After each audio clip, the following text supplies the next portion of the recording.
केस आहे, आज वर्ष झाले, फक्त ना फक्त त्याच्यामध्ये तारखेवर तारीख मिळत आहे, पण न्याय कधी मिळणार आहे? म्हणजे प्रत्येक वेळेस या आपल्या ह्याच्यामध्ये अन्याय करणारा बाहेर राहतो, न्याय जे आरोपी नाही आहेत ते मदत आहेत. म्हणजे आरोपी सिद्ध करून तुम्ही आमच्या माणसांना बेमौत मारणार का? हे लाडक्या बहिणीचं तुम्ही जे ढोंग करताय ते बंद करा. प्रत्येक लाडकी बहीण विधवा होईल त्याच्यावर लक्ष द्या. तुमच्या 1,500वर माझा संसार चालत नाही. तुमच्या ह्या 1,500 माझे लेकरं पोचले जाणार नाहीत.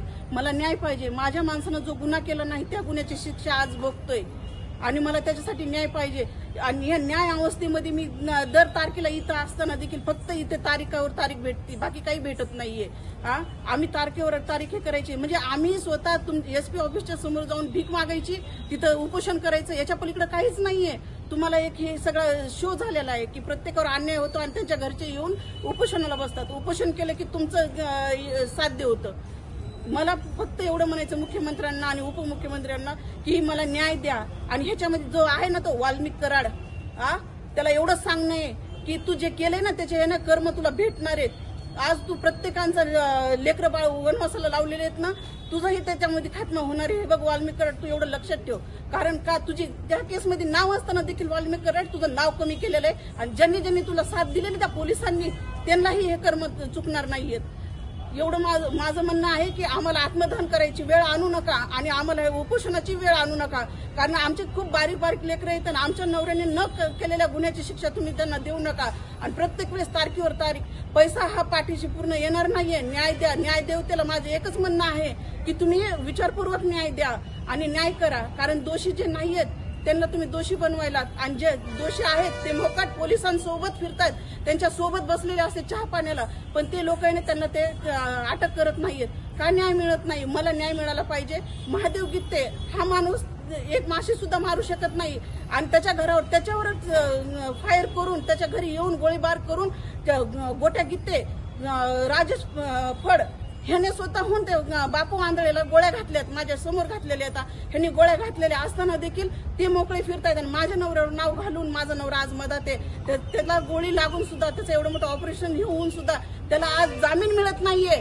का जामीन मिळत नाही? का तर सगळं प्रशासन विकलं गेलेलं आहे. प्रशासनामुळे एवढं सगळं काय होतंय. मला फक्त न्याय पाहिजे. माझ्या नवऱ्याला आणि त्याच्या सोबतचे जेवढे आहेत त्यांना न्याय पाहिजे. माझं मुख्यमंत्र्यांना एवढंच म्हणणं आहे की तुम्ही डोळे उघडा. किती दिवस डोळे झाकून ठेवणार आहेत? प्रत्येक गोष्टीला तुम्ही डोळे झाकून बसताय. तुम्ही विचार करू नका फक्त की शासन प्रशासन हे दोन्ही तुमच्या हातात आहे. न्याय देण्याचं काम तुमच्याकडे आहे.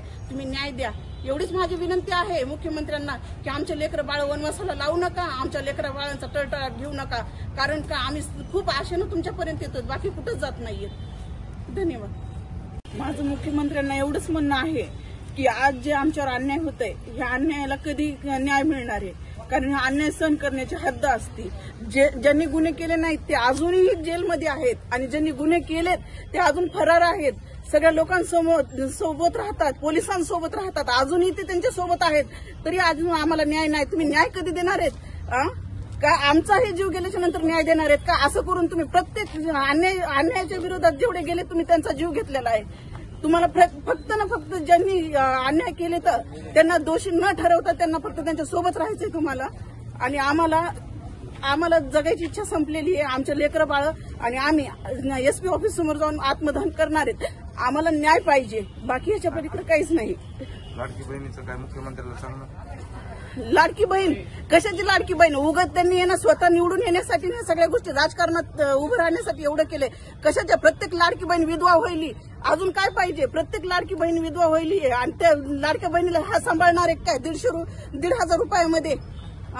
गोट्या किती तुमच्या घरी आलता त्याविषयी काय? हो, गोट्या किती सगळ्यांनी मिळून त्या बापू आंधळेला मारलं, माझ्या नवऱ्यावर गोळ्या झाडल्या, माझ्या घरावर गोळ्या झाडल्यात आणि एवढं होऊन सुद्धा गोट्या गित्ते, राजा फड हे सगळे मोकाट फिरतायत आणि माझा माणूस मदत आहे आणि त्याला न्याय नाही. आणखीन कसं करायचं? कसं जगायचं? कसं लहान लेकरांपासून आम्ही कसं सांभाळायचं त्यांना? ते मर्डर कुणी केलं असं काय म्हणणं तुमचं? मर्डर ते राजा फडनं आणि गोट्या गित्तेनं केलेलं आहे.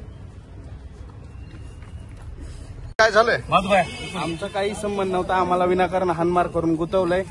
मध्ये ही हाणमार झाली, त्याच्यात वारंवार ऍप्लिकेशन देऊन आम्हाला कुठल्याही गोष्टी गव्हर्नमेंटची पोलीस सगळी मिळून सगळ्या गोष्टी करते. गोट्या गिट्ट्यानं माझ्या घरी येऊन हाणमार करून माझ्यावर खोटा गुन्हा दाखल करून मला आणि माझ्या काही मित्रांना फसवलंय. जे काय केलं ते खोटं गोट्या गीतेने केलं. नाव कोणी काढलं? नाव का बापू आंधळेचं मर्डर ही गोट्या गीतेनेच केलेलं आहे. आम्हाला खोट्या गुन्ह्यात अडकलं. ते नाव 307 मधलं वगळलेलं? 307 मधून वाल्मिक कराड याला पोलीस प्रशासनाने वगळलं आहे. 120 ब मध्ये वाल्मिक कराड आहे त्याच्यामध्ये.